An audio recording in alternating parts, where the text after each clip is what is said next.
welcome back to our backyard. It continues to be so nice out here that I decided I should film again from outside, and in the background you can hear maybe the wind blowing, maybe our wind chimes blowing. You can see some trees, and you might see a squirrel run by behind me. We have lots of squirrels in our backyard. And it's so interesting because the world just goes on, doesn't it?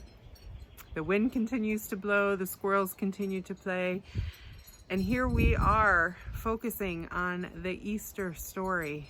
And there are people in the world who've never heard this story before.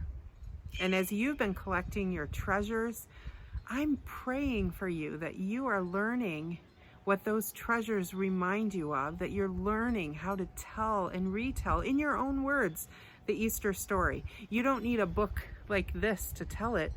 Just tell it from your heart. Tell people in the world about Jesus and how much he loves them just like he loves you. Tell people how God made them special and God made a way for their sins to be forgiven. Tell people that there is a punishment for sin, but that Jesus, because of his love for you, was willing to go through that punishment. And tell them, you can even tell them in advance what ends up happening, that Jesus dies on the cross, but he doesn't stay dead. Tell people about Jesus. So today we're going to continue with our story. We're going to open another egg, and we're going to hear exactly what it was that Jesus went through for you and for me and for the world. Benjamin, called Eli, have you heard? Jesus is going to be crucified. No, cried Benjamin. He has done nothing to deserve that. Eli frowned. My father says that only the worst criminals are put to death on a cross. Benjamin went inside and sat in a dark corner of his house. He did not want to talk or even to think about this sad news, but in his mind, he could still see the evil men hurting Jesus. I must go, he finally said out loud. If this is partly my fault, I can at least be there. I can pray for him. Where are you going? Asked his mother as she opened the door. To help a friend, Benjamin said. She nodded and touched his cheek. As Benjamin climbed the hill, he found a large spike. It was like those used by Romans to nail criminals to crosses. He tucked it in his tunic and continued on. 3 crosses stood at the top of the hill, but he could not force his eyes to look upon his friend. He noticed a small group of people apart from the larger crowd. He knew they were Jesus' dearest friends. He sat near them and bowed to pray, but the only words that came were, I'm sorry, God. I'm so sorry. I remember when I was a kid, I might have been 11 or 12, and I was meeting with our pastor at the time, Pastor Andy, and we were talking about Jesus, and we were talking about what Jesus did on the cross for my sins.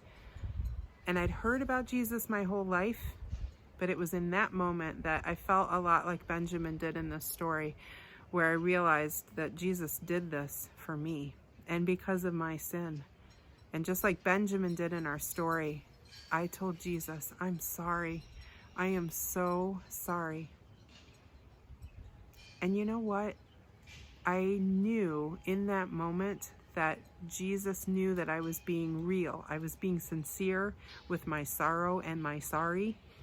And I know in that moment, when I said that I believed that what he did on the cross was because of my sin, and when I told him I was sorry, then I went on and I told him that I wanted him to be the leader of my life and to ask him to forgive me. I know in that moment that I became a Christian.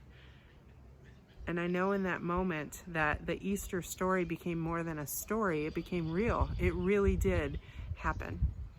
And the things that we've been reading all along are things that really did happen because God made you special and because God loves you so much. He sent Jesus And yes, Jesus died on the cross because he had to take that punishment for our sin. But did Jesus stay dead? No. And we know that there's good news coming. I'm sorry for the sin that I've committed, God. Jesus, I believe that you died on the cross to save me from my sin. And I choose to make you the leader of my life. When you do that, when you say that, usually in a prayer, your life changes because you know that you are then forgiven for your sin. So today, we're getting to the cross part of the story. And remember, it's not just a made-up story. This really did happen. And you have an important job to do, to first of all, make sure that you understand that Jesus did this for you, to tell him you're sorry, to tell him that you believe that this really happened, and to ask him to be your forever friend, the leader of your life. And then the second thing, tell others so that they can come to know Jesus too. What is it that you're going to put in your special treasure collection to remind you of the cross? Now it's time to open up our eggs. Are you excited? Here we go. 3, 2, 1. Now it's time for our light orange egg. Can you find it? Yeah, here it is.